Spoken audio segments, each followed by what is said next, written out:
사장님 안 보이시네? 여기 계시네. 네. 안녕하세요. 저는 오늘 진행을 맡은 통일을 이루는 사람들 사무처장 이바다라고 합니다. 인사드리겠습니다. 네, 반갑습니다. 오늘은 우리 통일을 이루는 사람들이라는 시민단체에서 주관하는 행사고요. 저희 좀 이따 소개해드리겠습니다만은 통일 시민학교가 있습니다. 거기에서 이제 회원을 모집하는 그런 단계에 강조가 있고, 올해부터 이제 심화 단계로 1년에 3번 그렇게 기획을 했는데 그중 첫 번째 순서가 되겠습니다. 이렇게 바쁘신 중에도 찾아주신 여러분께 감사드리고요. 우리 통일을 이루는 사람들 윤주환 이사장님 인사 말씀으로 시작하도록 하겠습니다.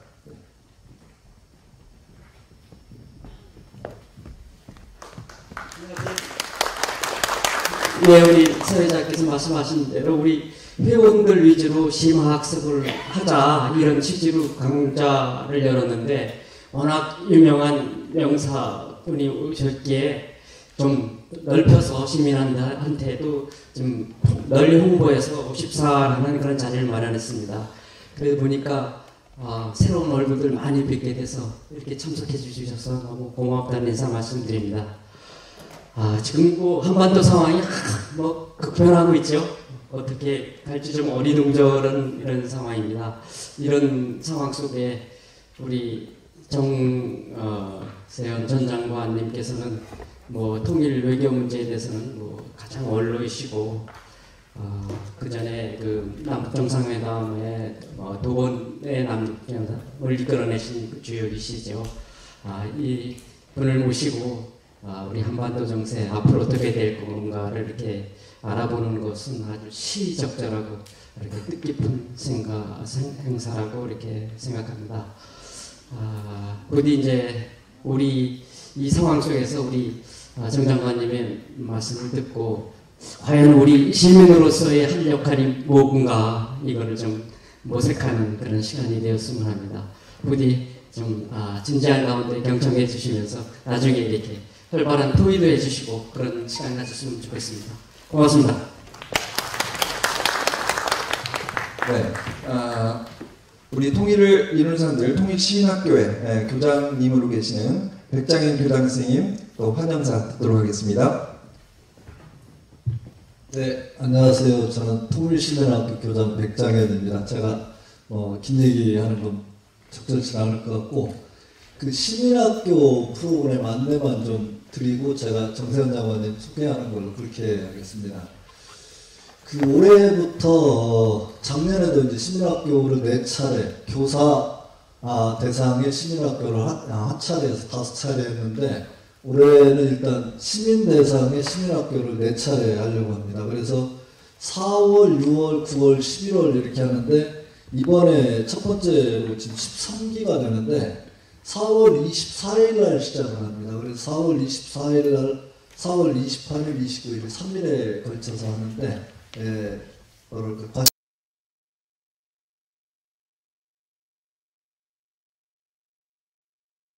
관심 갖고 주변에도 좀 홍보해서 좀 좀 성황리에 시민학교가 열릴 수 있도록 그렇게 협조 부탁드립니다. 정세현 장관님 소개는 제가 굳이 안 해도 많이 다들 아실 텐데요. 그래서 소개를 좀 드리면, 정세현 장관님은 서울대 외교학과를 졸업하시고 거기서 석사 박사를 하시고 78년도에 통일부에 들어가셔서 계속 통일부에서 근무하셨습니다. 통일부 장관을 2차례 하셨는데 이 2정권에 걸쳐서 하신 아마 유일하신 분 아닌가 싶은데요. 그 김대중 정부 때하고 노무현 정부 때 이 양대 정부에서 통일부 장관을 하셨고, 그 통일부 장관 그만두시고 난 다음에 매우 왕성하게 활동하고 계십니다.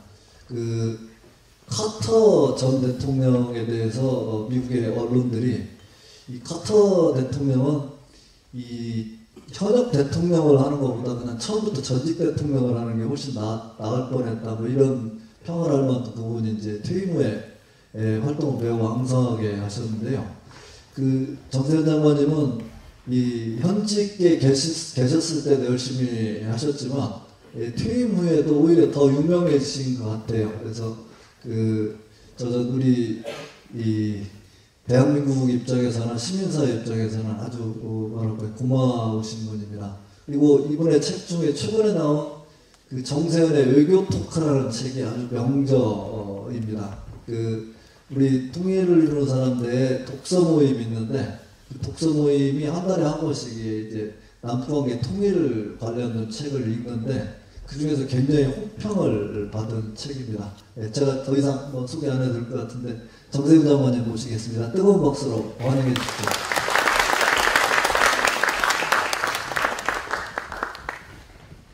네, 여러분 반갑습니다.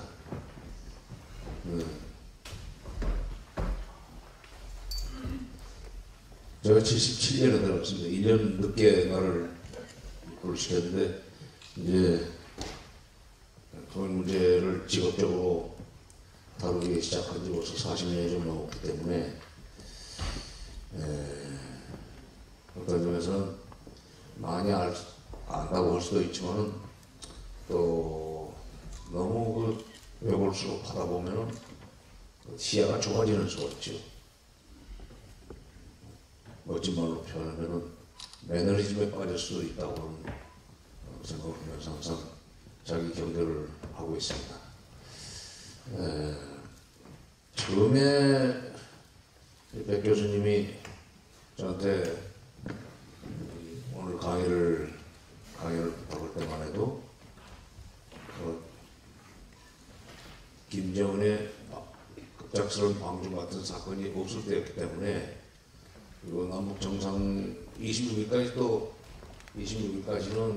원고를 또 보내라고. 그래서 또 사람이 많이 올 줄 알고 그랬더니 뭐 많이 모지도 못하면서 원고 보내라고. 예?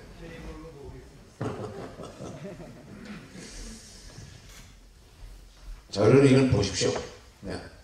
기왕에 정리한 거니까 보시고, 이건 어떻게 보면 조금 중장기적인 관점에서 남북 정상회담이 이번에 잘 되겠는가, 또 미국 정상회담이 제대로 되겠는가, 이 두 가지가 다 잘 되도록 하려면 우리가 어떻게 해야 되겠는가, 특히 시민사회 입장에서 어떤 여론을 조성하고 또 어떤 역할을 해야 되겠는가 하는 정확하게 보시고요. 26일은 뭐랬죠? 27일 오후 2시쯤 점심 먹고 나서 블룸버그 통신이라고 하는 데서 아마도 북쪽에서 상당히 고위급 인사가 중국에 가는 것 같다는 그런 뉴스가 나왔었습니다. 그리고 28일 새벽에 압력강을 건너가지고 평양으로 돌아갔다고 하는 확인 보도가 나왔는데, 일단 한 것은 26일 오후에 간 것 같아요. 그러니까 평양서 베이징까지 가려면 쉬지 않고 가는 국제열차도 한 19시간 정도 걸립니다. 저는 그때 26일 날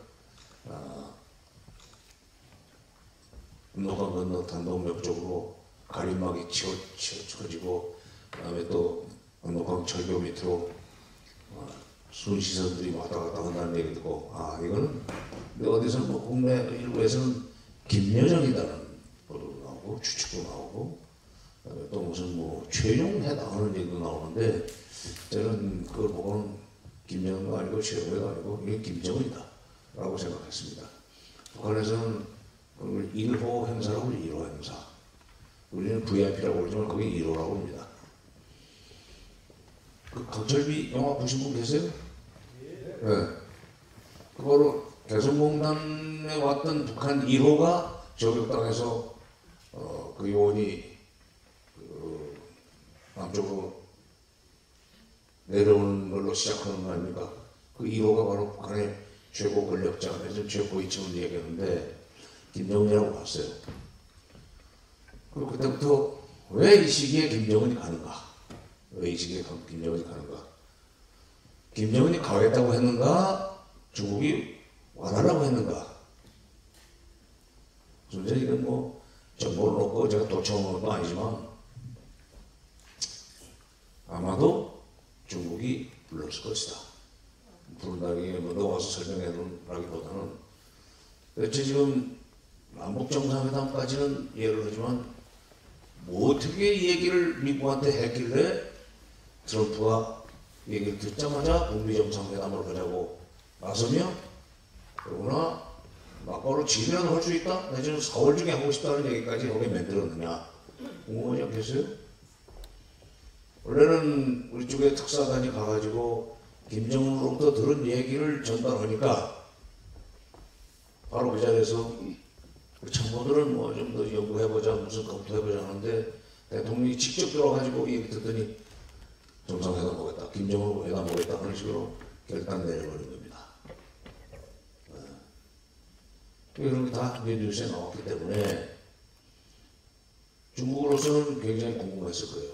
이게 무슨 제안을 했길래 트럼프가 저렇게 4월 달이라도 정상회담을 하겠다고 하는가.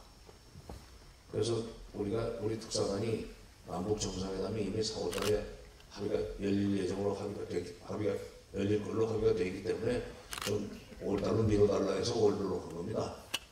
트럼프 선출됐으면 남북 정상회담 앞에 미국 정상 할 뻔했었어요. 저도 이제 도대체 김정은이 트럼프한테 전달해달라는 메시지가 뭐였길래 트럼프가 저렇게 몸이 달 정도로 그동안에는 압박과 제재로 김정은을 굴복시켜서 북핵 문제를 해결하겠다고 했던 사람이 대담한 문제를 풀겠다고 나서는가. 저도 궁금하죠. 근데 이제 짐작하는 건 있지만 얘기하면 소문 나가지고 기사가 돼버리면은 사실 이 북미 정상회담에 도움은 안 됩니다. 트럼프가 그걸 써먹을 수 있는 카드인데 그걸 쓸 수 있게 놔둬야죠. 그래서 북핵 문제 해결에 속도가 높아지는 것이 국가적으로 도움이 되지. 궁금증 때문에 터뜨려가지고 김정은도 못 써먹고 트럼프도 그 카드를 못 쓰고 해서 북미 정상회담에 성과를 못 내면 손해는 우리가 봅니다. 그렇기 때문에 공부에도 좀 쳐봅시다. 시진핑 입장에서 볼 때는 이게 너무 빨리 움직이는데 일본이야 그렇다 치지만 저편 패시까지는 이해를 하지만 원래 뭐 북한을 압박해야 된다는 소리만 하고 오히려 트럼프가 좀 그 북한과 대화 방식으로 문제를 풀려고 그러면 전화해가지고 그러서는 안 되고 압박과 제재로 일본 나가야 된다는 식으로 자꾸 부추기는 아베이기 때문에 일본은 왕따 좀 당해도 됩니다. 좀 맛을 봐야 돼요. 나쁜 놈들. 아니 평창올림픽에 개막식에 와가지고 지금 모처럼 평창올림픽 참가를 계기로 해서 남북 간의 대화 분위기가 조성이 되고 정상회담도 하게 돼 그쪽으로 가려고 그러는데 그때는 정상회담 합의하기 전이지만 이 올림픽이 끝나고 나면 바로 한미연합 훈련을 해야 된다는 식으로 왜 제가 주제 넘게 간섭을 해요. 문 대통령이 아주 적절하게 대처를 잘했죠. 현장에서. 그건 내정 간섭이다. 우리가 나설 일이고 한미 간에 협의해야 될 일이지 네가 뭔데 나서 이런 얘기죠. 그런데 문 대통령이 워낙에 점잖은 성격이기 때문에 그냥 내정 간섭이라고 그랬지. 그게 김영삼 대통령 같으면은 네가 뭔데 했을 거예요. 그분은 좀 그런 성격이 있어요. 제가 77년에 통일을 들어가서 그쪽에서 일을 하다 보니까 김영삼 정부 시절에는 청와대 통일비서관으로 와서 3년 8개월이나 일을 했었고 정상회담 그때 김영삼, 김일성 정상회담 합의를 했었지 않았어요. 그래서 정상회담 준비를 한참 주라고 했는데 김일성 사망으로 못했죠. 김영삼 대통령은 재밌는 분이에요. 통역이 하니까 상대방이 우리말 못 알아듣기 때문에 맘 먹고 하는 거지만 뭐 이제 좀 마음에 안 드는 소리를 하면은 통역이 한국말로 번역할 거 아니에요? 그러면 얘만 지금 뭐라 하노? 그 통역했던 사람이 그것 때문에 하여튼 상대방이 알아들을까 봐서 조마조마 한다는 거예요. 그러니까 이 누구야? 아베가 만약 김영삼 대통령 상대로 그 얘기했으면 얘만 지금 뭐라 하노? 주제가 이게 무슨 어디다 대고 그랬을 텐데 문 대통령은 그렇게 안 했죠. 어쨌건 그런데 중국의 입장에서 볼 때는 이게 한반도 비핵화 문제를 가지고 미국 간에 담판을 해서 문제 해결하는 까지는 좋지만 그간에 비핵화 문제를 해결한다고 해서 2003년 8월부터 중국이 주최를 해서 육자회담을 상당히 오랫동안 했었는데 물론 육자회담을 하는 과정에서 여러 가지 우여곡절이 있어가지고 북핵 문제를 해결은 못했지만 어쨌든 육자회담을 베이징에서 여러 번 개최했던 주최국으로서 미국 정상회담이 끝나고 나면 불가피하게 육자회담으로 넘어갈 텐데 이게 어떤 코스를 밟아서 다시 베이징에서 육자회담을 열게 될 것인지 알아놔야 될 거 아닙니까? 응? 나중에 준비해, 회장 준비해 라고 하는 얘기 듣고 할 수는 없죠.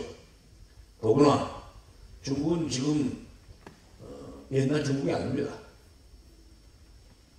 미국과 동아시아 지역에 대한 일종의 영향력이랄까 지배권을 놓고 치열하게 지금 싸우고 있는 중이에요. 옛날에 50년대, 60년대 미중 간의 공산권에 대한 공산권 내에서의 저희 이 헤게모니 그것 때문에 중소가 싸웠던 것보다 훨씬 더 복잡하게 지금 이 갈등을 빚고 있습니다. 그래서 중국의 입장에서 볼 때는 아시아는 이게 우리 땅이야. 옛날에 이게 내가 다 고려하던 땅이야. 그동안에 우리가 남편전쟁 이후에 어떻게 하다 보니까 힘이 없어가지고 좀 땅도 많이 뺏기고 그 다음에 과거에 영향력이 있던 나라들이 전부 다 지금 미국 손아귀에 들어가 있지만 내가 이제 경제력도 좋아지고 군사력도 강화되니까 점차 옛날의 영광을 되찾겠다. 말하자면 한당 일의 명청조까지 천하를 호령하던 중국의 위상을 되찾겠다. 그게 중화보험입니다. 2009년 10월 1일 날 시진핑이 앞으로 우리는 중화의 영광을 부흥시키겠다는 선언을 했어요. 그게 국가 목표라는 겁니다. 이런 입장에서 볼 때는 이게 미국이 지금 여기서 2차 대전 이후에 구축한 여러 가지 기득권이라고 할까 내지는 또 영향력 그거 뭐 하루아침에 없앨 수는 없지만 북핵 문제를 풀어나가는 데 있어서 우리도 모르게 저희들끼리 해가지고 해결하고 나중에는 회의장이나 준비하라고 한다는 건 도저히 신변상 있을 수 없다. 근데 미국한테 물어볼 수는 없고 북한을 지리적으로 가깝고 그러니까 아마 연락했어요. 와요. 어떻게 된 거냐? 와서 좀 설명해라.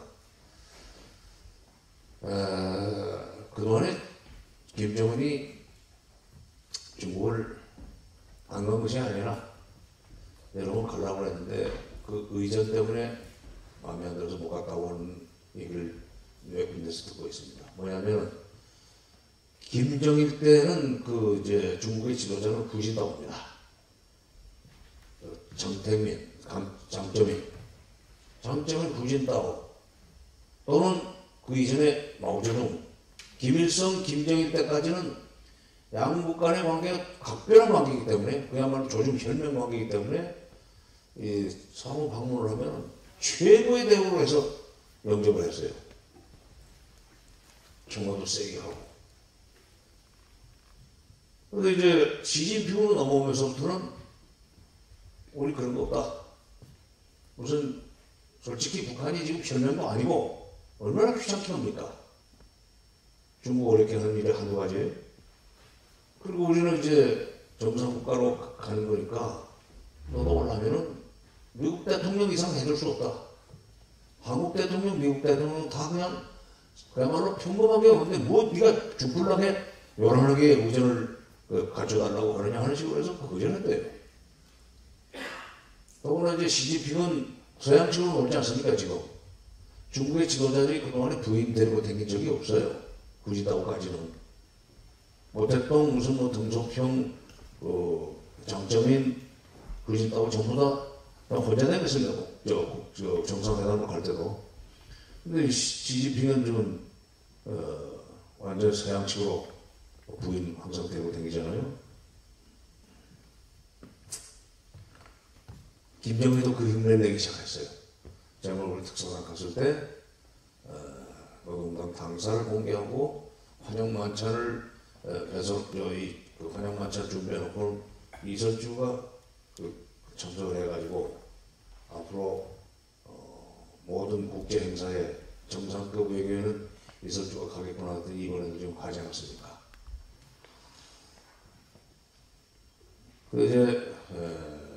그래서 김정은이가 여러 번 가고 싶어 했는데, 예를 들면 유엔의 대북 제재가 강화될수록 중국이 점점 미국의 압력을 견디지 못해가지고 협조하는 그런 모양새로 되어갑니다. 처음에는 안보리에서 결의할 때 동의만 해주고는 별로 적극적으로 참여를 안 했는데, 미국이 계속 압력을 넣고 또 북한이 또 그걸 미국의 압력을 거역할 수 없을 정도의 사고를 계속 지나가니까 이게 뭐 귀찮은 존재가 온다고 하는데 무슨 격식까지 나시가 못해준다. 올라면 그냥 평범하게 와라. 안 갔는데 이번에 그런 관계였었는데 이번에 과거 김정일이 생길 때 같은 그런 식으로 연한하게 비공개로 하고 가림막 쳐지고 단동 철교 통과한 뒤에 철교 딱 건너면은 이 중앙에서 사람이 나옵니다. 영접하는 사람이. 러시아도 그래요. 이전에 김정일이가 러시아 갈 때도 딱 압록강 두만강역 건너서 압록강 철교 있죠. 그래서 어디입니까? 그 광천이라는 데 가서 보면 철교 건너면 바로 하산역인데 하산역에 딱 그 모스크바에서 관리가 나와가지고 장관급이 나와가지고 그때부터 모스크바까지 이제 모시고 가는 그런 식으로 하는데, 그렇게 사회주의 국가들이 그런 특수한 동맹 관계에 있는 국가들은 그렇게 대접을 했습니다. 근데 이번에 김정은이가 가는 거 보고 이것은 중국이 아쉬워가지고 불렀구나. 김정은이가 해달라고 하니까 그래 그렇게 해서 빨리 와라. 와서 좀 얘기 좀 하라. 그래서 그런 것 같아요. 그럼 중국은 뭐가 그 불안해서 그랬나? 이쪽에 차이나 패싱 당하면은 중국은 참 체면이 말이 아닙니다. 그리고 그래서 미국 간에 너무 빠른 속도로 비핵화가 되고 미국 간에 수교가 돼버리고 이렇게 되면은 중국도 모르는 사이에 그렇게 돼버리고 나면은 중국이 대처를 할 수가 없어요. 미리 좀 알아야 되겠다 하는 것 때문에 불렀는데, 중국이 불안해서 불렀다고 하는 증거가 여기 또 있습니다. 중국에서는 별로 말을 안 했어요. 말을 안 했는데 김정은이 시진핑한테 했던 얘기들 중에 안심시키는 얘기들이 참 많아요. 앞으로 우위를 증진시켜 나가자. 전략적 소통을 하자. 그것도 또 뭐라고 하냐면 정례적으로 이제 만나자. 그 다음에 특사도 자주 교환하고 친서도 자주 교환하고 뭐 그러면서 밀접한 소통을 해나가면서 북중 간에 그러면서 이 핵 문제도 풀어내 협조해달라. 그래서 핵 문제는 앞으로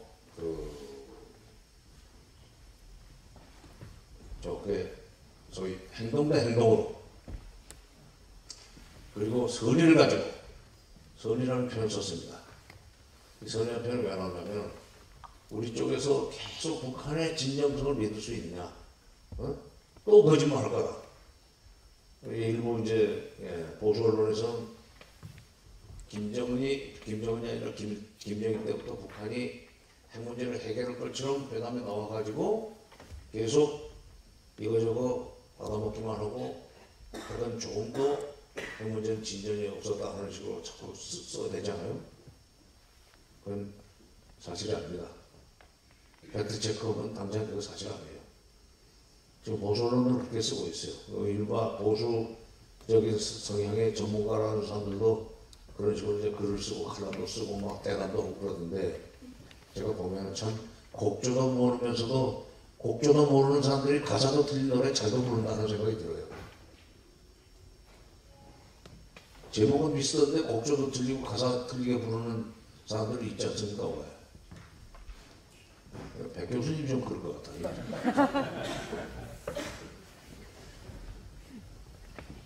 노래 잘하세요? 잘 못할 것 같아요. 저는 아까 70세에 들어가서 지금까지 계속 북한을 보고 있다고 그러지만 특히 93년에 그 청와대 비서관으로 불려가게 된 것은 그때 최초의 북핵 문제가 터졌기 때문입니다. 북핵 문제가 터져가지고 그것을 미국이 어떤 식으로 봉합을 하고 그 과정에서 우리가 어떤 역할을 하고 하는 것을 청와대에 있었기 때문에 그야말로 실시간으로 현장에서 봤어요. 그리고 나중에 또 그러니까 클린턴 정부 때인데 클린턴 정부 때 미국이 그 문제를 해결하기 위해서 어떤 노력을 했었고 어떤 약속을 했기 때문에 북한이 핵 활동을 안 하겠다고 또 약속을 하고 그 약속이 지켰는가. 그러다가 부시 정부 때 와서 다시 북핵 문제가 터지는데 미국이 어떻게 북한을 자극했길래 다시 북핵 문제가 터졌는가. 북핵 문제가 생기기 시작했는가. 그리고 미국이 어떻게 또 약속은 근사하게 하는데 이행을 안 해가지고 북한이 약속을 안 지킨다고 하면서 반발해가지고 핵실험을 1차 핵실험까지 하게 됐는가.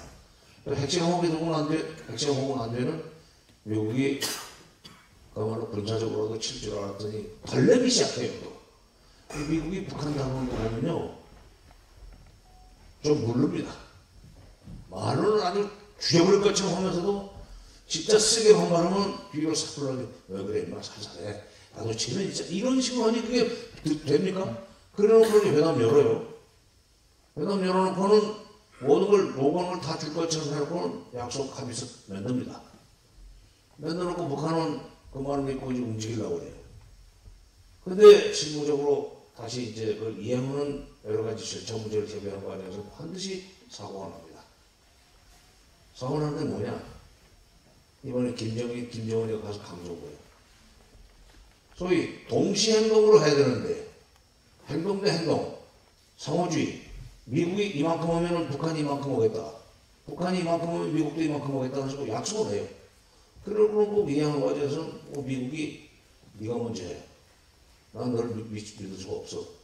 네가 하도 거짓말 잘하니까 거짓말 잘한다고 아주 딱 악마시키는 딱지 붙여놓고 너는 원래 거짓말 많이 하고 정주도 많이 때렸으니까 네가 한 발 걸어나온 걸 보고 그리고 확실히 발을 뗐다고 생각하면 나도 그냥 한 발 걸어나갈게. 이런 식으로 자꾸 조건을 거니까 북한은 나중에 지쳐가지고 이거 처음부터 할 생각이 없었구만. 그리고 이제 이게 나는 더 이상 이건 접촉 못하겠다는 식으로 회담장을 뛰쳐나가요. 그럼 이제 미국은 어떤 식으로 얘기를 하느냐. 아니 내가 무슨 판을 깨려고 한 것도 아닌데 저희들이 이거 좀 적극적으로 협조하냐 했더니 거기 토달면서 여러 가지 조건 달면서 약속을 안 지키겠다는 식으로 회담장을 박차고 나갔다. 그래서 이제 판을 깬 것을 북한이라는 식으로 뒤집어 씌워가지고 언론에다 설명을 합니다. 근데 이제 이 국제정치의 현실을 들다 보면은 센 나라가 그다음에 강국이 언론에다 얘기하면 그건 모두가 다 진실입니다.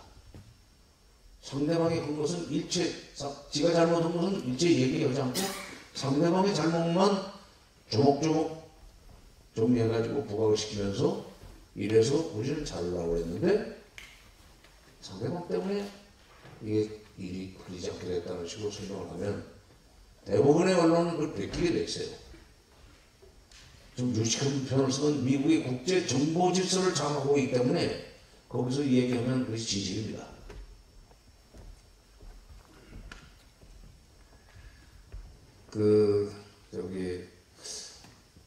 젊은 분들은 모르시겠지만 연세가 드신 분들은 서부 영화 생각이 나실 거예요.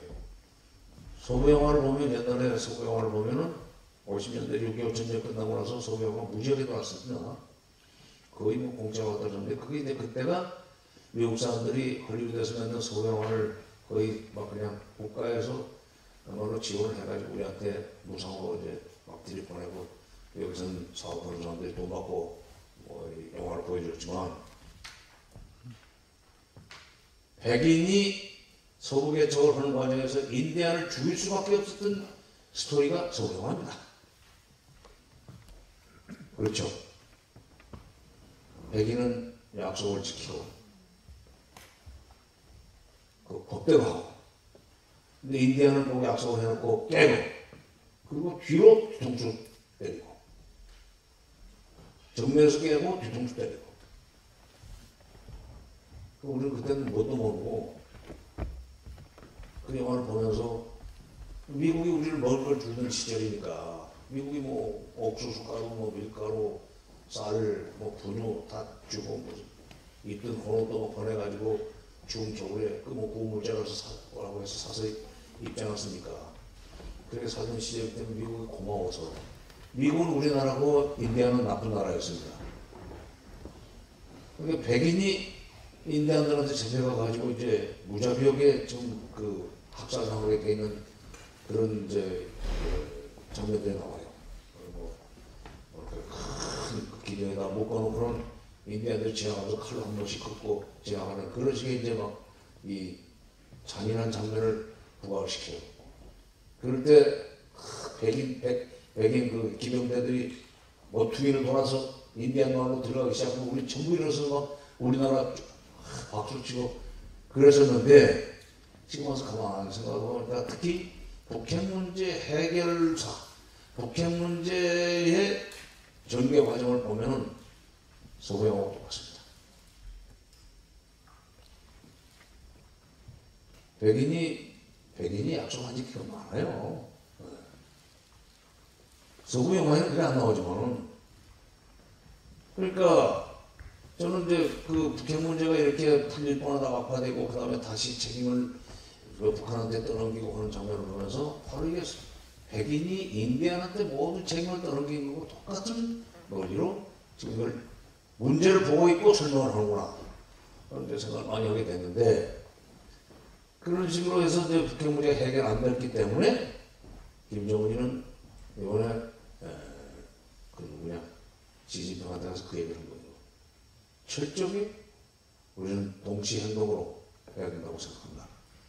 지금 미국에서는 우리가 이렇게 적극적으로 비핵화를 하겠다 이런 식으로 다가가니까 더구나 이제 특히 선대 유훈이다 하는 식으로 얘기를 하면서 반드시 당신네가 우리한테 일정한 반대국만 주면 해달라는 거는 해주면은 우리는 핵을 당신네 마음대로 할 수 있도록 내놓겠다는 식의 얘기를 하니까 일단 회담을 하겠다고 해놓고는 다시 조금 말을 바꿔가지고 말을 바꾸는 것까지는 아니지만 일괄 타결하자 그랬어요. 그 일괄 타결이라는 게 근사한 것 같지만은 이 복잡한 문제를 일괄 타결하는 게 쉽지 않습니다. 일괄 타결은 한꺼번에 그냥 몰아서 없애버리는 거 아니에요. 그럼 딱 책상 위에 올려놓고 완전히 서로 맞바꾸는 식으로 이렇게 거든지. 근데 그렇게 안 하거든요. 미국이. 여러분 올려놓고는 딱 올려놓는 까지는 하지만 딱 저는 손 누르고 좀 더 밀어봐. 이런 식으로 잡아대기 이건 다시 주머니에 넣는 식으로 한두 번 한 적이 없기 때문에 한 것이 아니기 때문에 북한은 이번에 시진핑한테 가가지고 우리가 적극적으로 풀 의지가 있는데 이거 공식적으로 중국이 협조해달라. 동시행동으로 꼭 하도록 도와달라. 그것만 되면 내가 이번에 핵 포기하고 미국과 관계 개선해가지고 경제 살려야 되겠다. 그동안에 김정일 때 핵무기 없었습니다만 김정일 시대에 와가지고 이제 핵무기를 개발하기 시작했는데 핵무기를 개발해가지고 6차 핵실험까지 했습니다. 작년 9월 3일 6차 핵실험까지 해서 상당히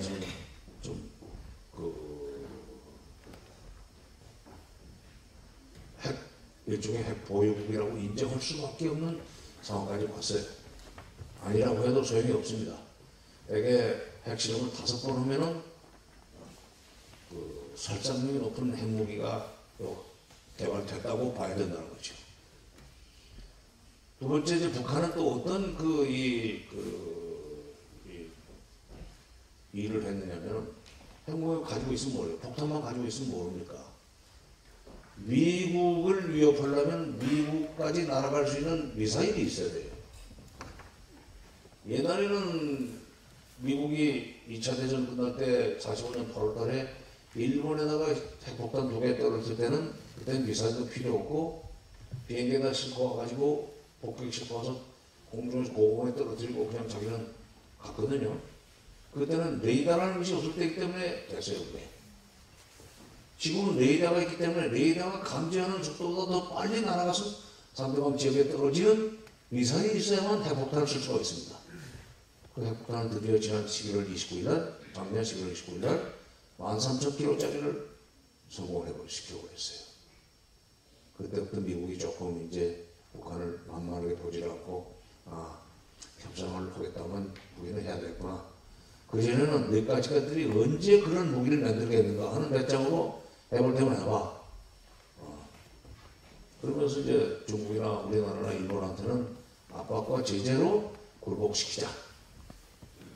말하자면 더 압박을 강화해가지고 미국 본토까지 때릴 수 있는 핵무기가 나오기 전에 이게 반대급부를 주지 말고 끝장을 내자 하는 식으로 일을 하려고 했었습니다. 오바마 때부터도 그렇고 트럼프도 그렇고. 그런데 막상 트럼프 정부 들어와서 가지고 막 그냥 북한 겁을 주는데도, 그 다음에 유엔 제재 계속 돌리는데도 작년에 유난히 미사일 발사를 많이 했어요. 제재하면은, 그리고 제재 안 하고 더지 않고 계속 4,000km, 7,000km, 8,000km 막 쏘아가지고 성공을 시키더니 요 29일날, 11월 29일날 13,000km를 성공시켰어요. 그 얘기는 미국이 주도하는 대북 제재가, 유엔 제재가 북한의 그런 행보를 멈추지도 못했고 북한 경제에 타격을 못 줬다는 얘기입니다. 따라서 지금 트럼프가 북한이 이렇게 아주 회담으로 문제를 풀겠다, 협상으로 문제를 풀겠다는 식으로 나오니까 드디어 이제 내가 취임해가지고 계속 압박과 제재를 가했더니 견디지 못하고 소도가 나온 거다 하는 식으로 얘기를 한다는데, 그건 자화자찬일 뿐이지 사실은 아닙니다.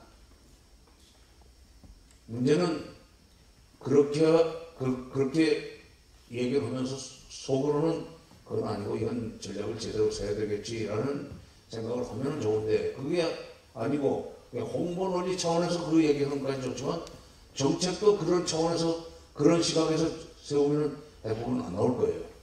또 회담하다 말고 또 압박을 또 올라올 텐데 지금 북한은 그렇게 해서 되지 않습니다. 왜냐하면 압박이 소용없다는 증거가 이거예요.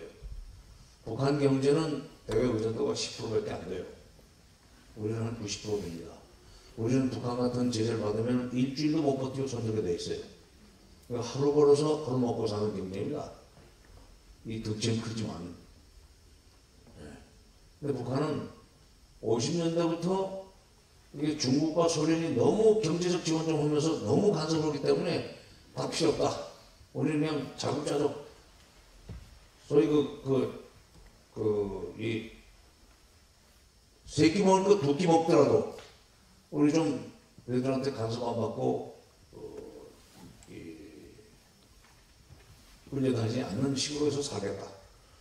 그런 식으로 하면서 이제 자급자족 경제 체제를 50년대 중반부터 시작해가지고 지금 60년이 넘었기 때문에,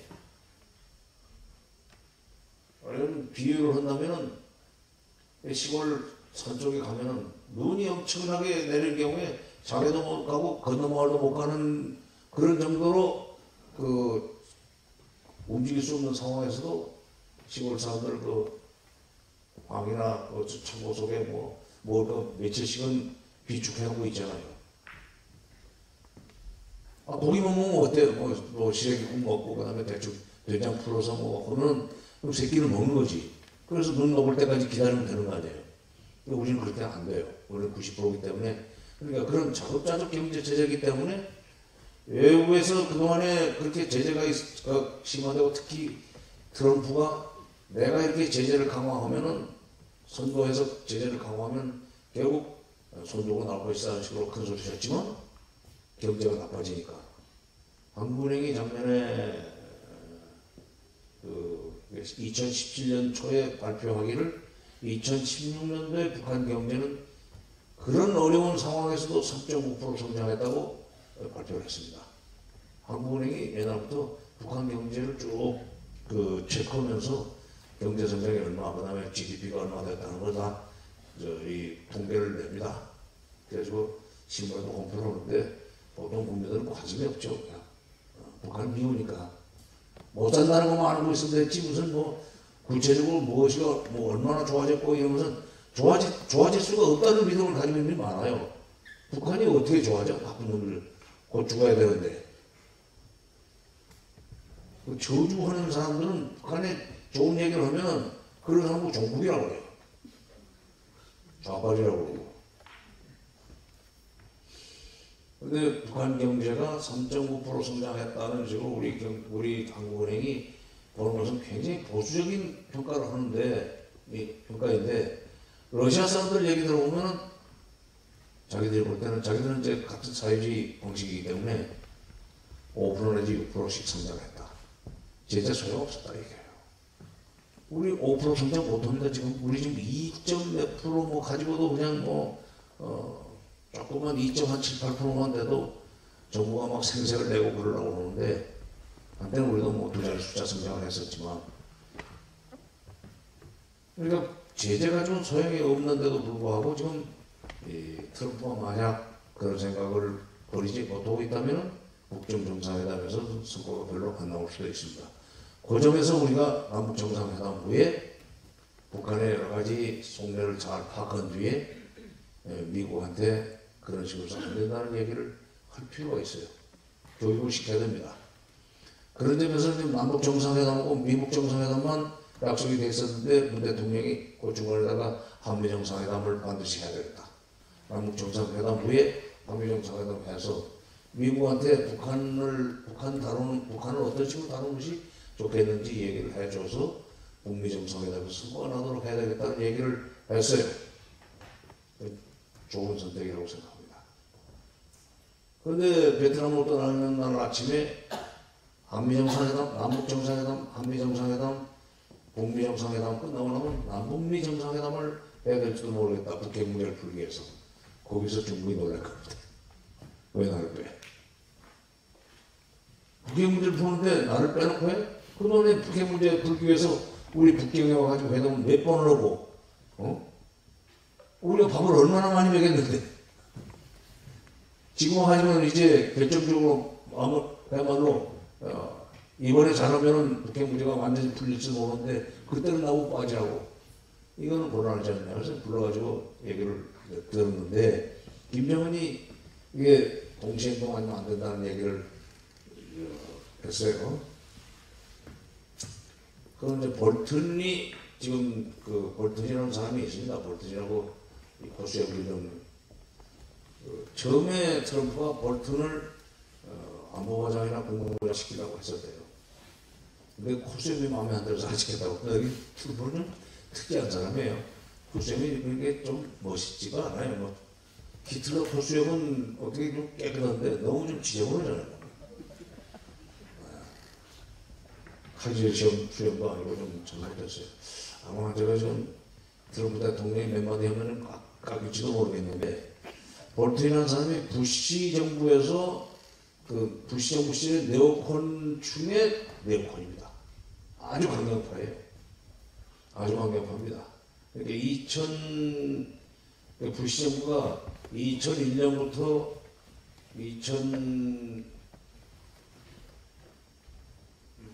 2008년까지였나? 그러니까 그 8년 동안에 전반기 국무부 차관을 했는데 한국에도 와가지고 뭐 북한에 대해서 아주 압박과 제재를 가해야 된다는 얘기만 그렇게 하고 그랬죠. 그러면서 이제 이 사람이 북핵 문제를 풀기 위해서 내놨던 방식이 그 당시에 리비아 방식으로 문제를 풀어야 된다는 얘기를 하고 돌아다녔었어요. 리비아도 저쪽에 중동 쪽에 아프리카 쪽에 있는 리비아 가다피라고 하는 사람이 지배하고 있던 리비아가 미국하고 사이가 안 좋은 나라였었는데 자기네 소위 안보를 위해서 핵무기를 개발을 하고 있습니다.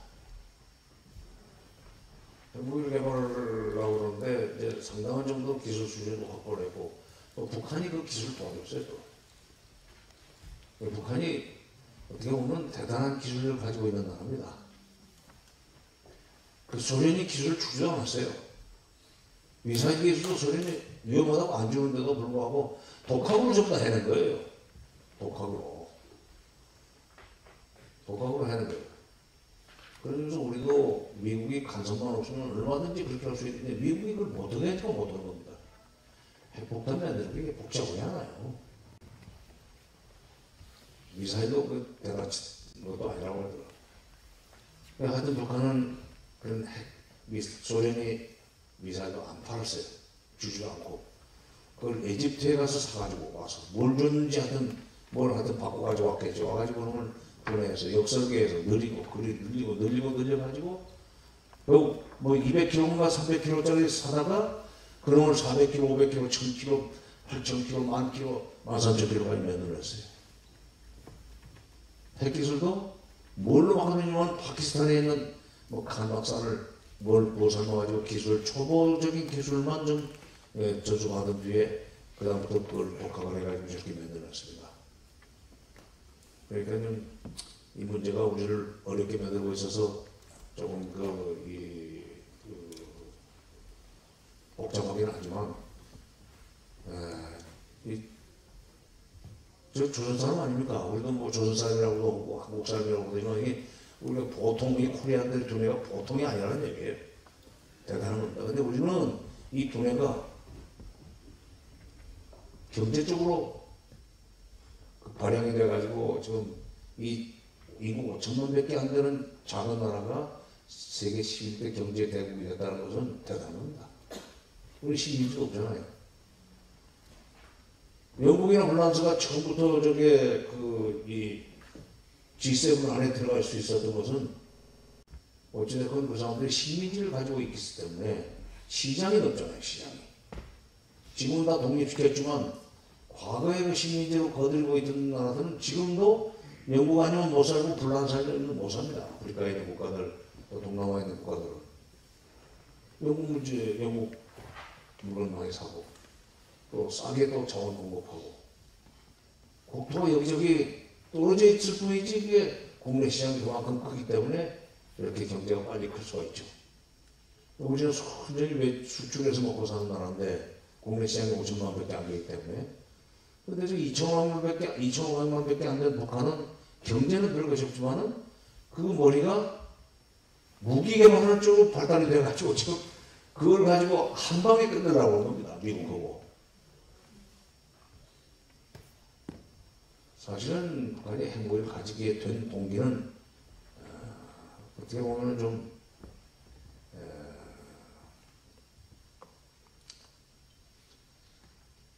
애처로가 있었어요. 80년대 말 90년대 초에 동굴 아파트들이 막 그냥 무너지고 그야말로 체제가 막 와야 되고 그 지도자들이 민중들한테 끌려나와가지고 처형당하고 오는 그런 시절에 북한도 자기네들이 그렇게 되리라고 생각했습니다. 또 남쪽에 흡수 통일될 수 있다는 불안감도 있었습니다. 아니 구체적으로 김일성이 그랬어요.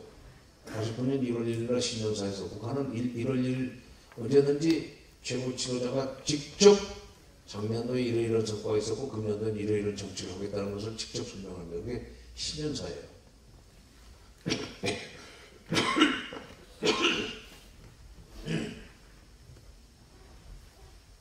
89년 1월 1일 날 김일성이 갑자기 이제 앞으로 통일은 누가 누구를 먹거나 누가 누구에 먹히는 식으로 돼서는 안 된다는 얘기를 해요. 그래서 그때 저희들은 김일성이 또 무슨 뒤통수를 떼려고 꼼수를 쓰나 라고 생각했어요. 그때까지만 해도 북한의 진정성을 인정할 수 없는 일들을 북한이 좀 많이 했었습니다. 6.25 때도 6월 25일 날 치고 내려오면서 4월달이니까 6월 18일인지 해주에서 남북의 지도자들이 만나가지고 통일 문제를 협의하자고 제안을 해놓고는 그리고 이쪽에서 거절하고 뭐 그러는데 또 한쪽에서 가야 된다고 그러고 논란이 일어났었죠. 그런데 25일 날 새벽에 치고 내려오지 않았습니까? 그런 경험이 있기 때문에 북한만 무조건 안 믿는 것도 그 당시에는 일리가 있었어요.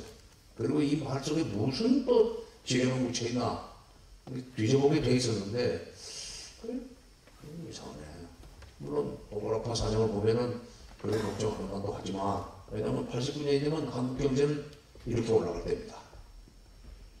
북한 경제는 70년대에 그러니까 70년대 중반까지는 북한이 우리도 잘 살았어요. 안 믿어지시죠? 네? 아세요? 어떻게 보면 우리나라가 참 좀 특이한 나라예요. 70년대 중반에 이제 우리한테 뒤지기 시작해가지고 못 따라오고 80년대는 제로 성장입니다. 이유는 간단해요. 중국이 개방개혁으로 가면서 원조를 안 해줘요. 78년 만에 이제 개방개혁 결정하지 않습니까? 그리고 지코가 적자니까 북한 같은 나라 도와주지 않는 거예요. 80년대 중반이 되면은 소련도 개방개혁으로 가면서 도와주지 않습니다. 그러니까 국제적으로 원조가 밖에서 안 들어오니까 80년대 경제가 제로 성장을 오고 90년대는 마이너스로 내려가기 시작했어요. 그런 상황이었기 때문에 우리는 경제적으로 이제 발전했지만 이 사람들이 그런 경제가 막 내리막길로 가고 있는 와중에 동그라파가 흔들리니까 이게 경제가 비약적으로 발전하는 남조선 이제 우리 손안에 안 들어온다. 우리 거꾸로 우리가 먹힐 줄 모른다. 그래서 누가 누구를 먹거나 키우는 방식으로 해서는 안 된다는 얘기를 했던 거고. 그래서 이제 진정성을 의심을 하면서도 글쎄 일리 있네. 그럴 수도 있겠다. 라고 하는데 91년 1월 1일 날 또 그 얘기를 또 합니다. 그때는 동독이 서독에 이제 통일되는 이후죠. 동독처럼 될까 봐서 전전긍긍했어요. 그러면서 이제 연방제도 이제 그전에는 연방제는 무슨 말하자면 타이트한 연방제만이 연방제라는 주장을 하더니 이제 연방제도 느슨한 형태로 해야 됩니다 하는 식으로 얘기를 하는 거예요. 왜냐면 그동안에 자기네들이 60년, 80년에 내놨던 연방제를 남쪽이 덜컥 받아버리면 북한이 남쪽한테 맡기는 겁니다. 그 말은 그동안에 60년, 80년 내놨던 것은 연방제라는 이름으로 북쪽이 남쪽을 먹으려고 했던 얘기예요. 그거 보면은 이 연방 시스템은 모두 다 북한이 더 좌지우지하게 돼 있는 그런 구조로 돼 있어요. 그래서 반대를 했던 겁니다.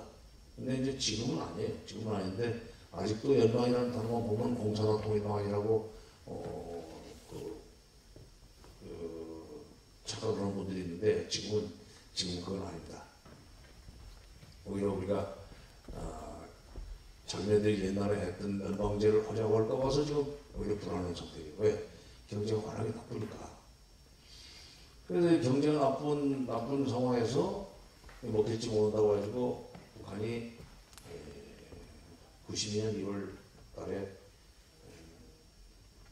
미국에 사람을 보내가지고 김일성이가 아무나 신부로 보낼 수는 없고 자격이 있는 사람을 없죠. 그러니까 국제비서, 노동당 국제비서를 미국에 보내서 미 국무부 부장관을 불러냈습니다. 장관은 상대를 안 줄 것 같으니까 이제 부장관을 불러냈는데 미국은 국무부 같은 데는 장관, 부장관, 차관 그렇게 돼 있어요. 그리고 차관보들이 쭉 있습니다. 그 부장관을 불러내가지고 충격적인 제안을 합니다. 앞으로 우리가 남조선에 주둔하고 있는 미군의 철수를 요구하지 않겠다. 대신 수교만 해달라. 얼마나 절박했으면 모르겠어요. 수교는 어떤 의미가 있는가? 수교를 하면은 남쪽이 북쪽을 흡수하려고 할 때 미국이 막아주는 법적 효과가 있습니다. 정치적 법적.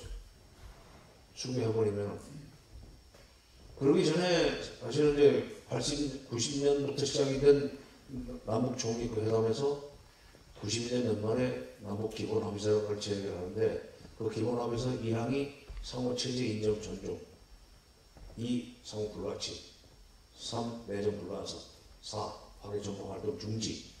이거는 남쪽이 북쪽을 소위 먹거나 먹히우지 않으려면 뭐 먹게 하려면 흡수 통일 못 하게 하려는 조항인데 기본하면서 앞대가리는 그거예요. 뒤에 무슨 여러 가지 교류한다는 것은 북한으로서는 남쪽이 가져오니까 너가 안 가라. 뭐 어차피 우리는 뭐 일단 앞에 있는 네 가지가 중요하니까 그것만 챙기고 나머지는 남쪽으로 고심대로 놀아. 이렇게 해서 이제 합의가 됐는데 그렇게 해놓고도 불안하니까 유엔 가입을 했어요. 유엔에 가입을 해요. 유엔 남북이 동시 가입을 하면은 완전히 국제법적으로 두 나라기 때문에 남한이 북한을 못 건드립니다. 그게 없으면은 가가지고 슬그머니 내전 비슷하게 해가지고 그냥 슬그머니 이걸 통치를 해버릴 수가 있는데 그걸 막기 위해서 유엔 가입하고 기본하면서 만들고도 불안해가지고 미국한테 가서 수교를 해달라고 간청을 했는데 미국이 너 곧 없어지더라. 2천만 몇개 안 되는 거 곧 없어질 녀석들이 와가지고 무슨 수교냐. 그때부터 미국은 북한 붕괴론을 내걸리기 시작했어요. 북한 붕괴는 미제입니다. 미제. 우리는 미제가 한번 나오면은 그건 뭐 망고불변 아니에요. 6.25 후에 미제 참 좋긴 좋대요. 막 참 아무 맛있고 소세지도 맛있고 시래기 밥에 들어가 있는 거. 연필도 얼마나 그 고물자 선물로 보내는 거 보면 연필도 그냥 향내가 나고 말이죠. 지우개도 잘 지워지고. 우리나라 연필은 깎다가 보면 막 뚝뚝 부러지고 그랬었는데. 이제 그런 그 90년에 그렇게 거절을 하고 나더니 아니 제가 거기를 이렇게 미군 철수를 요구하지 않을 때 수교를 해달라는데도 불구하고 수교를 안 해준다. 장차 트집을 잡아가지고 군사적으로 치려고 합니다. 그렇다면 미국이 우리를 치려고 할 때 너 죽고 나 죽지 않은 식으로 버틸 수 있는 뭐 하나는 있어야 된다니까. 그게 핵무기입니다. 그게 핵무기예요.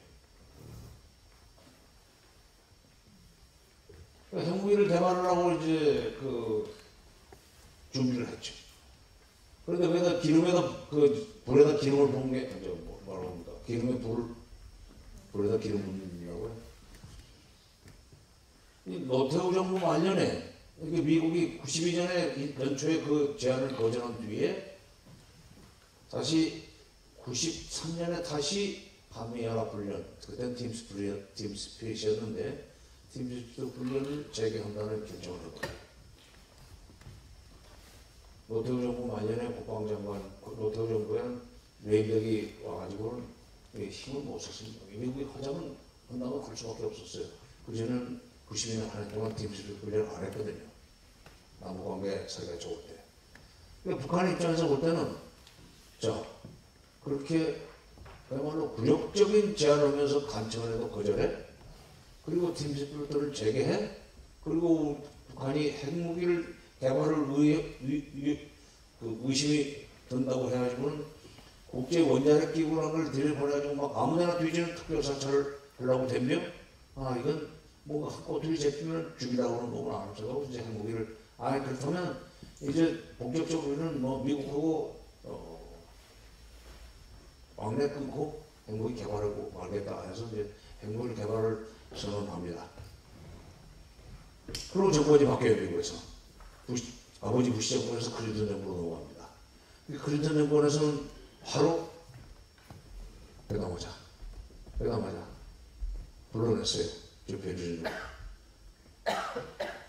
어떻게 하면 되겠느냐? 어떻게 하면 핵무기를 개발 안 하겠냐? 아니 우리가 그렇게 미군 철수를 요구하지 않을 테니 수교만 해달라고 하는데도 불구하고 안 해줬기 때문에 핵무기를 가지라고 했는데 그럼 수교를 해주면 된다. 그래 그러면 연변에는 핵 활동을 바로 중단하면 그리고 또 3개월 이내에 수교 협상 개시. 북한이 좋다. 나쁘지 않다. 근데 이게 연변에 있는 원자력 발전소가 중단되면 그것이 핵무기를 만드는 물질도 나오지만 이 전기가 생산이 되는데 전기는 어떻게 하고? 그러니까 미국이 그 발전소 대신 쳐줄게.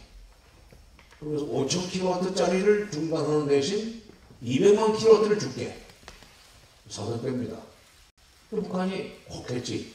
야, 이거 참, 이 핵카드라는 게 이렇게 장사가 잘 되는 거구나. 길을 잘못 들인 거예요. 200만 킬로와트 정수로 원자력 발전소를 져주기로 하고 북한이 일체 핵활동을 안 했습니다. 94년 10월 21일부터 부시 정부가 들어서 가지고 북한이 또 핵을 가지려고 한다는 의혹을 제기하면서 북한을 압박해 들어가고 그리고 경수로 발전 공사를 중단할 때까지 8년 동안 북한은 핵활동을 안 했어요. 94년 10월 21일부터 93년 초까지 핵활동이 없었기 때문에 김대중 정부는 핵 문제가 없었기 때문에 핵 정책을 할 수 있었던 거예요. 되지 않은 소리를 하는 사람들 있죠. 그때 무슨 뭐 정상회담 하려고 무슨 현대가 돈 준 걸로 돈을 어디다 넘겨놨다가 핵무기를 개발했다. 뭐 그 다음에 쌀과 비료를 주니까 그걸 중국에다 팔아가지고 돈으로 만들어서 핵무기를 개발했다. 그런 되지도 않는 소리를 하는데 그런 거 믿지 마십시오. 쌀 여기서 중국에 가서 팔 수가 없어요. 수송비가 더 비싸서. 그리고 2년 된 쌀을 방아쳐서 주기 때문에 중국 사람들이 왜 그런 쌀을 사서 먹습니까? 2년 됐어요, 2년. 새쌀 안 줘요. 새쌀이 1년 된 것이 정품이 아니에요. 2년 창고 속에 농협 창고에 있던 걸 꺼내서 방아 쪄서 보냅니다. 군량비로 비축을 가봐서. 근데 뭐 2년쯤 지나고 나면은 뭐 색깔도 회색도 있고 뭐 방아 찌면 막 그게 부스러지고 하는 거 있는데 그래도 먹을 수는 있죠. 그러니까 이제 그렇게 해서 핵무기를 개발하게 만든 것은 대북 압박이었고 부시 때인데, 그러니까 클린턴 때는 압박을 안 하고 달려가지고 핵에 대한 유혹을 느끼지 않도록 했던 거고, 부시는 괜히 그걸 건드려가지고 다시 핵무기를 만들 수밖에 없도록 몰아넣어놓고는 핵무기 핵실험 빡 하고 나니까 그때 쳐버릴 줄 알았어요, 진짜. 그때 이제 저겁니다. 볼턴이 국무부 차관할 때요. 와가지고 북한이 이상한 짓을 하고 있는데 한국은 그것도 모르고 지금 경제협력만 하고 뭐 햇볕 정책이라고 좋아하는데 지금 큰일 났다. 반드시 이거 사고 난다. 그런 식으로 겁을 주더라고요. 그래서 증거가 있냐? 그러니까 증거는 없고 북한이 저쪽에 독일에서 고강도 알루미늄을 사가지고 들어가는 소문이 있어서 가서 무슨 송장을 한 장 지금 복사본을 구했는데 이게 틀림없이 이 알루미늄으로 가서 튜브를 만들어서 우라늄 농축 그 원시 분리기를 만들려고 하는 걸로 보인다. 근데 그런 고강도 알루미늄은 무기로도 쓰이지만은 다른 데도 얼마든지 쓰인다고 그 대포 포신 같은 것도 만들 수 있기 때문에 우라늄 농축을 위한 그 튜브를 만든다고 하는 것은 그건 그렇게 단정하기가 어려운 문제인데 이거 가지고 어떻게 하려고 하냐 그랬더니 아니 이것은 북한은 뭐 별로 힘도 없고 약한 나라이기 때문에 우리가 강하게 압박하면 자백을 하게 돼 있다. 자백을 받아낼 거다. 그런 식으로 이제 쉽게 생각하고 압박에 들어가니까 북한이 다시 이제 핵실험을 본격적으로 했죠. 그러면서 이제 핵실험을 뭐 하고 핵실험 하기 전인데 북한의 핵을 포기시키기 위해서는 리비아 방식으로 해야 된다는 얘기를 하는 거예요. 리비아 방식이 뭐냐면 리비아가 핵무기를 가지려고 하는 그 이제 움직임이 있을 때 미국이 이걸 포착을 하고 그걸 버려라. 그러니까 아니 이것은 우리는 지금 당신네가 우리를 언제 죽일지 모르기 때문에 이걸 가져야 되겠다 하면서 이제 포기를 안 했죠. 그랬더니 영국을 사이에 끼어넣어가지고 포기하면 바로 죽이지도 않고 수교도 해주고 경제 지원도 해준다는데 그래가지고 그 말을 믿고 리비아가 했습니다. 포기를 했어요. 폐기를 선언하고 바로 수교까지 해줬어요, 미국이. 그리고 경제 지원을 알렸어요. 그리고 나중에는 피해라고 쳐버렸어요. 그러니까 지금도 북한이 그 뒤에 미국이 우리한테 리비아 방식을 쓰려고 하는 게 우리가 무슨 바보인 줄 아냐?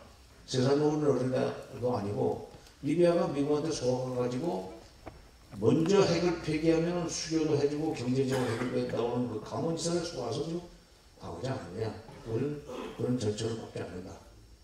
또 이라크도 실제로는 핵무기도 없는데 핵무기 개발 의혹이 있다고 해서 군사를 끌고 들어가서 치고 들어가서 다 뒤져도 안 나오니까 나중에는 이제 그 집권 저 가다피 아니 누구죠? 후세인이 도망가가지고 나중에 수채공원에서 나오지 않았어요. 압수에서.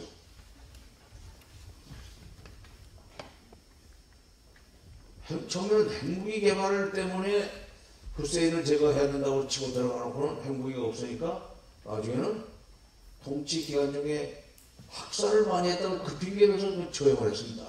그러니까 후세인하고 가다피 얘기를 북한에서는 여러 번 했어요. 절대로 우리는 그 동시 행동으로 혼원해야지 선핵포기 후보상 후수교 안 한다 이거야.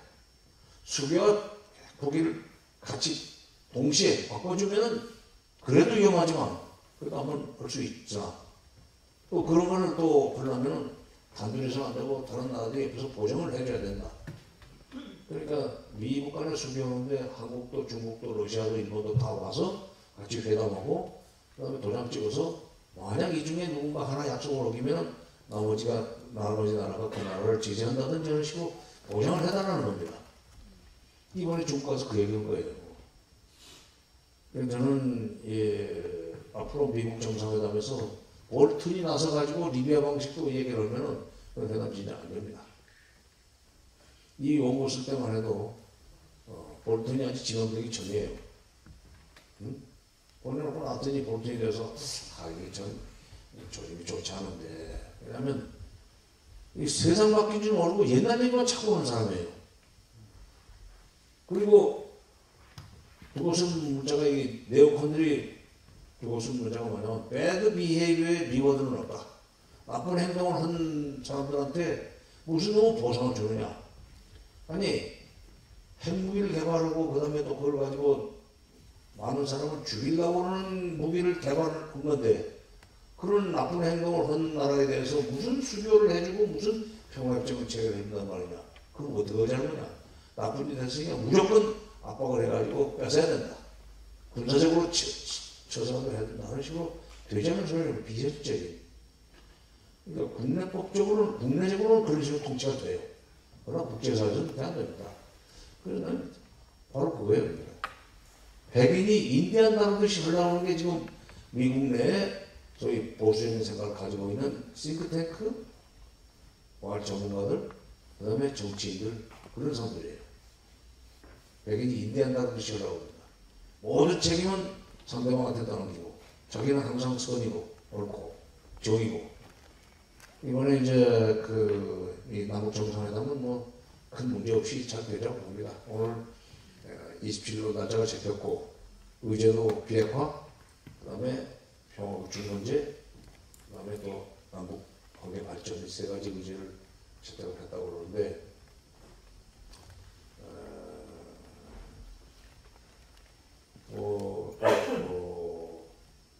오늘 통신 문제 회담까지 못했기 때문에 며칠 있다 날짜 정해서 통신 문제 회담을 하면 하트라인이 연결이 될 겁니다. 그럼 하트라인 연결돼 보면 그 하트라인으로 웬만하면 사전 협상 내지는 사전 회의를 해가지고 그날 정상회담 하는 날은 사실은 미리 사전에 다 준비된 거 그냥 도장 찍는 그런 식으로 이제 되라고 봅니다.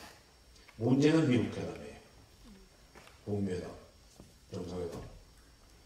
그 북미 정상회담이 잘 되도록 하기 위해서 문 대통령이 남북 정상회담 후에 바로 미국에 가서 한미 정상회담 보겠다고 지금 일정을 잡아놨기 때문에 그나마 조금 다행인데 말하자면 볼튼 같은 사람이 리비아 방식을 또 얘기해봐야 안 된다는 얘기를 대통령이 가서 해야 돼요. 그리고 북한이 절대로 그거에 대해서 동의하지 않는 이야기를 남북 정상회담도 틀림없이 할 겁니다. 미국이 지금 잘못된 생각을 가지고 있는데 우리는 절대로 그런 식으로 오면 전부터 시작도 안 한다. 마음대로 해라. 마음대로 해라. 이제 우리는 뭐 미국 또 특히 와싱턴이나 뉴욕까지 때릴 수 있는 본부 지역을 강타할 수 있는 사거리가 나오는 미사일까지 가졌으니까 마음대로 해라. 그것을 우리로 하여금 그것을 내놓게 만들고 싶으면 수교해주면 되는 거고 그게 아까워서 그걸 못해주겠다고 하면 우리 수교 안 하고 그러면 미국하고 계속 각을 세우고 미국 귀찮게 하면서 제재? 살겠다. 제재? 그러면 해라. 제재 효과 있다고 지금 착각하는데 없어. 와서 봐봐. 이렇게 이제 버티더라고요. 미국 정상회담이 조금 위태위태한데 그거를 저희 편차를 줄이려고 할까 견해차를 좁히고 접점을 빨리 만들 수 있도록 하기 위해서는 한국이 지금 해야 될 역할이 많고 우리 이제 시민사회라든가 국민들도 정부가 미국을 잘 관리를 해라. 지금 중국은 오히려 지금 김정은이 가가지고 중국을 정편으로 일단 끌어들인 것 같아요. 미국이 일방적으로 한국을 윽박질러가지고 2대1로 북한을 찍어 눌러서 핵을 포기시키도록 할 수 있다고 착하고 대빌 것 같은데 그 안 된다는 얘기를 당신네가 뒤에서 해줘라. 2대2 구도를 만들면 그건 어렵죠. 또 그렇게 되면 미국이 아무리 찍어 눌러도 거기에 또 따라가기 어렵습니다. 중국이 있기 때문에. 그래서 한중 간에도 협조를 잘해야 돼요. 저는 오늘 아침에 어떤 CBS 방송국에 인터뷰하면서 그 얘기했어요. 그 얘기했나? 한중 여러 군데 인터뷰를 하다 보니까 어디다 무슨 얘기를 했는지 기억이 잘 안 나요. 뭔가 거기는 했는데 그 한방에 넣나? 그동안 생각이 안 나요. 한중 정상회담도 우리가 할 필요가 있다. 그리고 그렇게 되면 이제 중국은 본격적으로 말하자면 핵 문제 해결에 중요한 그 파트너가 됐죠. 남북 미중.